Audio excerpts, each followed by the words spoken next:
Imaginez que vous partiez en voyage et que vous allez dans un pays qui vous est totalement inconnu.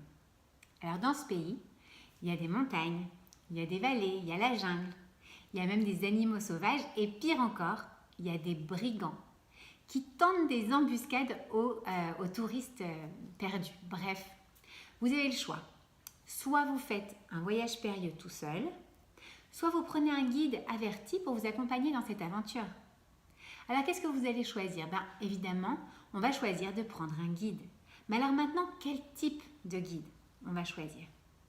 Sûrement celui qui a déjà de l'expérience, celui qui connaît bien cette région, qui a déjà emmené des touristes dans ce chemin et en plus qui les a emmenés sains et saufs à leur destination.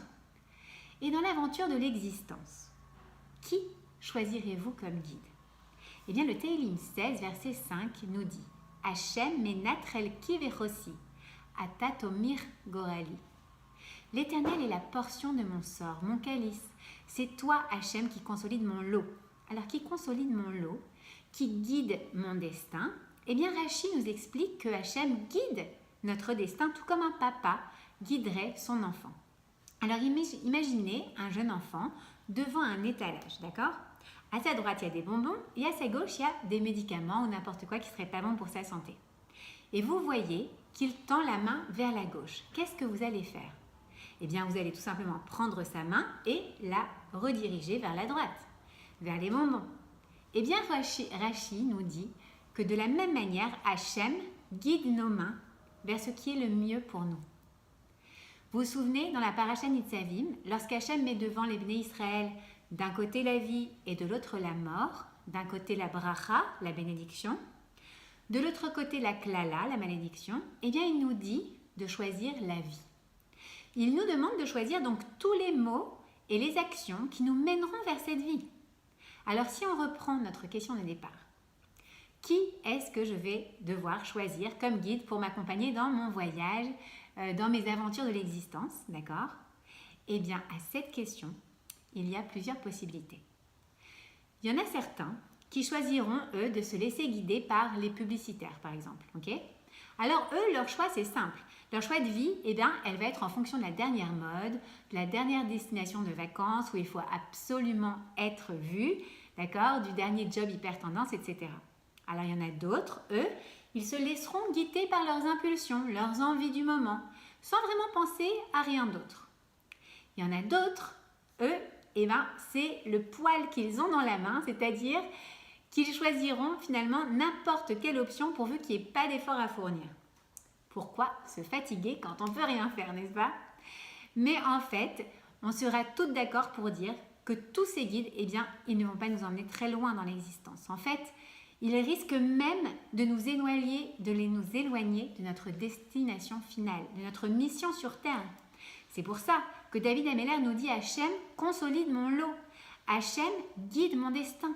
Car au final, qui est le guide ultime pour nous? C'est Hachem qui, depuis des milliers d'années, guide les Neshamot d'Am Israël à travers leur destinée ici sur Terre. C'est lui qui les oriente vers ce qui est bien pour elles et les éloigne de ce qui pourrait être mauvais pour elles, comme un papa avec son enfant. Qui mieux que le créateur de l'univers, celui qui a créé chaque détail de ce monde pour nous guider et nous éviter les embûches? Ok, alors comme on le voit dans Nitzavim, il veut quoi? Il veut que nous choisissions la bracha, les paroles, les actions qui vont nous mener vers notre destination, vers la mission que nous pouvons accomplir sur Terre. Ces 10 dernières années, il y a une profession par exemple qui a fait énormément de succès. Ça s'appelle coach de vie. Alors c'est quoi un coach de vie? Eh bien, c'est quelqu'un qui est là pour aider son client à trouver en lui les ressources nécessaires pour réaliser un projet ou une mission particulière. En posant des questions à son client, d'accord, ils vont définir ensemble un objectif. Et ensuite, toujours en le questionnant, qu'est-ce qu'il va faire ce coach? Il va essayer de faire en sorte que son client puisse de lui-même réaliser un objectif avec ce qu'il a en lui. Or, lorsqu'on se connecte avec Hachem et qu'on commence à comprendre ce qu'il attend de nous, alors la Torah, eh bien, elle va nous servir de guide pour nous coacher et arriver à notre objectif de vivre pleinement notre existence. Alors dites-vous le matin, quand vous vous réveillez, allez hop, j'ai rendez-vous avec Hachem pour ma session de coaching. Alors, quels sont tes plans pour aujourd'hui? Qu'est-ce que tu vas accomplir aujourd'hui? Comment vas-tu t'y prendre pour arriver à accomplir ce que tu veux accomplir? Que vas-tu faire? Qu'est-ce que tu vas éviter de faire? Et à la fin de la journée, on se rencontre de nouveau avec Hachem pour faire le Cheshbon HaNefesh. Et là, c'est comme s'il nous demandait alors, quels ont été les points positifs de ta journée? À propos de quoi tu te sens particulièrement reconnaissante? Et sur quel point tu penses pouvoir travailler pour t'améliorer encore demain? Hachem est notre guide, il guide notre destin, comme le dit le roi David. Hachem, c'est notre coach de vie.